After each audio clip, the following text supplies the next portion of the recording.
Assalamualaikum warahmatullahi wabarakatuh. Hai teman-teman, saya akan menjelaskan bagaimana perjalanan pendidikan nasional. Seperti yang kita tahu, perkembangan pendidikan di Indonesia telah melalui perjalanan yang panjang dari masa ke masa seiring dengan perkembangan zaman. Tentu saja bangsa Indonesia mengharapkan pendidikan yang lebih baik ke depannya. Untuk membahas bagaimana perjalanan pendidikan nasional hingga sekarang ini, kita mulai pembahasannya dari pendidikan sebelum kemerdekaan, yaitu pada zaman kolonial. Pendidikan pada zaman kolonial terjadi pada masa pemerintahan Hindia Belanda. Pada tahun 1854, sekolah kabupaten dibentuk. Pendidikan hanya diberikan untuk kaum bangsawan. Dengan tujuan pendidikan dan pengajaran pada saat itu hanya dibentuk untuk memenuhi kebutuhan perusahaan pemerintah Belanda. Kemudian pada tahun 1864 berdirilah Sekolah Bumi Putra. Pada saat itu rakyat biasa diberikan pendidikan dasar seperti menulis, membaca, dan menghitung seadanya. Dari tahun ke tahun silih berganti hingga pada akhirnya saat itu pemerintah Hindia Belanda merasa kesulitan karena pada saat itu terjadi wabah penyakit yang menyebar di Pulau Jawa. Tentu saja pemerintah Hindia Belanda merasa kesulitan karena apabila mendatangkan dokter dari Eropa harus membutuhkan biaya yang sangat besar. Hingga pada akhirnya didirikanlah Sekolah Stovia untuk pendidikan dokter-dokter yang berasal dari kalangan pribumi.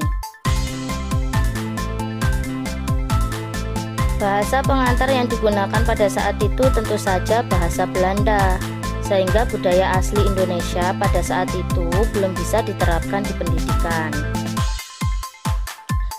Pada saat itu, pendidikan profesi hanya diberikan untuk memenuhi kebutuhan pada saat itu, contohnya seperti dokter dan guru. Pada saat itu juga pendidikan cenderung meniru pendidikan barat, yaitu mengutamakan intelektual dan bersifat individualisme. Hingga pada tahun 1920 menjadi gabungan kesadaran kultural dan kebangkitan politik di Indonesia, dan timbullah cita-cita baru sebagai jaminan dari kemerdekaan dan kebangsaan kebudayaan bangsa yang bisa menjadi pokok sistem pengajaran di Indonesia. Hingga pada akhirnya tahun 1922 dapat didirikannya Taman Siswa di Yogyakarta.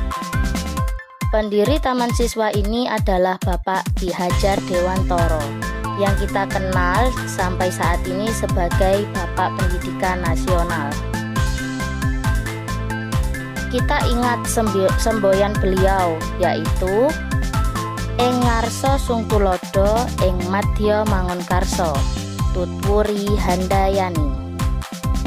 Sejak saat itu berdirilah perguruan-perguruan Taman Siswa yang lain di seluruh kepulauan di Indonesia.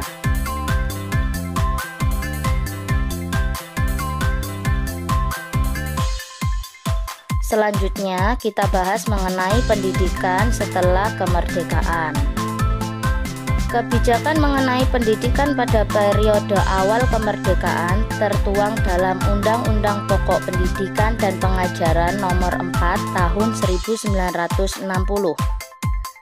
Sejak pada saat itu, semua kegiatan pembelajaran harus dilaksanakan berdasarkan kurikulum yang diterapkan dan ditetapkan oleh pemerintah Indonesia. Adapun kurikulum yang pernah berlaku di Indonesia antara lain yaitu 1. Rencana Pembelajaran 1947 yang menekankan pada pembentukan karakter manusia yang berdaulat dan sejajar dengan bangsa lain. Yang kedua, yaitu Rencana Pembelajaran Terurai 1952, di mana setiap pembelajaran harus membentuk manusia yang susila dan cakap. dan warga negara yang demokratis serta bertanggung jawab akan kesejahteraan masyarakat dan tanah air. Yang ketiga yaitu Rencana Pendidikan 1964. Pembelajaran dipusatkan pada program Pancawardhana, yaitu pengembangan moral, kecerdasan, emosional atau artistik, keprigelan atau keterampilan, dan jasmani. Yang selanjutnya ada kurikulum 1968 yang fokus pada pembinaan jiwa Pancasila, pengetahuan dasar, dan kecakapan khusus. Yang selanjutnya yaitu kurikulum 1994 yang fokus pada pendekatan proses. Yang selanjutnya yaitu kurikulum berbasis kompetensi atau KBK tahun 2004, kurikulum tingkat satuan pendidikan atau KTSP 2006. Selanjutnya yaitu kurikulum 2013, dan dengan adanya proses yang panjang tersebut saat ini sedang dikembangkan yaitu kurikulum Merdeka. Menurut Rian Iwin Syah tahun 2020, Merdeka Belajar menjadi salah satu program inisiatif Menteri Pendidikan dan Kebudayaan yang ingin menciptakan suasana belajar yang bahagia dan suasana yang menyenangkan. Dalam model pembelajaran blended learning. Pembelajaran blended learning merupakan sebuah lingkungan pembelajaran yang dirancang dengan menyatukan pembelajaran tatap muka dengan pembelajaran online yang bertujuan meningkatkan hasil belajar siswa. Hal ini mendukung teori di mana Merdeka Belajar membebaskan siswa maupun guru mendapatkan sumber informasi dan media pembelajaran. Oleh karena itu, saat ini perumusan kurikulum Merdeka sebagai model pendidikan di Indonesia dirasa pantas dan mampu melepaskan belenggu yang belum memerdekakan peserta didik atau siswa pada masa sebelum dan sesudah kemerdekaan. Nah, demikian tadi perjalanan pendidikan nasional mulai dari yang pertama sampai akhirnya pada saat ini kurikulum Merdeka. Sekian dari saya, terima kasih. Wassalamualaikum warahmatullahi wabarakatuh.